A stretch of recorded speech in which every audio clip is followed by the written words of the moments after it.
12 तारीख की ए मास 12 तारीख रविवार संध्या प्राय 9टा पाखापाखि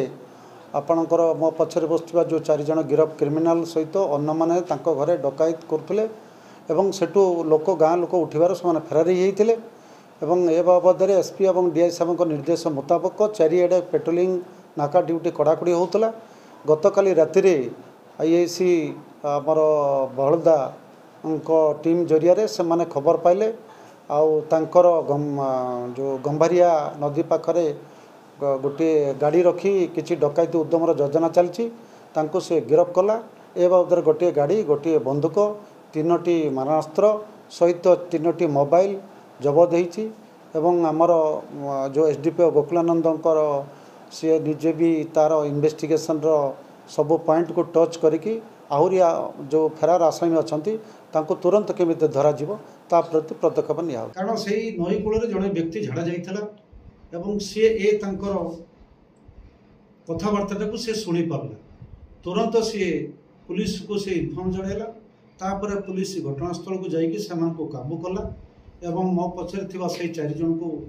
गिरफ करागला। से 4 जन भितर 2 जनकर घर करंजिया थाना अधीन आउ 2 जनकर घर जाजपुर से माने जनकर नाँ पाखापाखि क्रिमिनाल होचु कुना सुंडी ना पाखापाखि 19टी केस अच्छी। ये माने जो बहलदा थाना पाखे जो अंडर रे जो नदी कूल से एकाठी होते से डकैत करने से प्रस्तुत चलते एवं से जहाँ आम मोबाइल रू सब अनुधान कलापर जना पड़ा से अन्न बहुत जगार जहाँकि सेटा आम डिस्क्लोज कर तदंतर बाधा प्राप्त हम बोली बहुत आड़े से डकैत कर प्लानिंग अच्छी। तेणु यही केस आम 4 जन गिरफ कराई गोटे 7.6 mm 7.65 एक पिस्तल 10टी गुड़ी आपण 3टी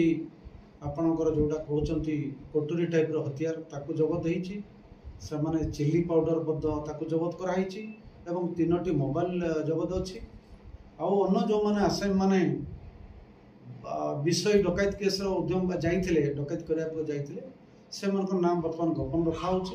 तदंतर बाधा प्राप्त हो आ पुलिस खूब शीघ्र से धरब आउ जो गाड़ी से आसीथिले व्यवहार करते से गाड़ी को पुलिस धरब एवं बर्तमान यही केस रे पुलिस गोटे आपणकर white colour Suzuki Ertiga car जबत अच्छी एवं से मालिकर घर हूँ करंजिया से किंतु आज प्राय 4 मास तले आम केस रे आसामी होता जन मनोज बिली को से देइथिला। मनोज से गाड़ी धरी ये समस्त को इनवाइट करुला बाहर राज्य आतंक क्रिमिनाल को आणुला एवं किछि ग्रुप से रखिथिला जो माने स्थानीय अंचल रे धनी लोकंकर घर को डाटा नबे से प्रोवाइड करेंगे एवं तार फोटो उठेबे एवं तांको शेयर कला परे ऑपरेशन ग्रुप बाहर राज्य आसिकी क्राइम करेंगे ए मानक सहित मिसिक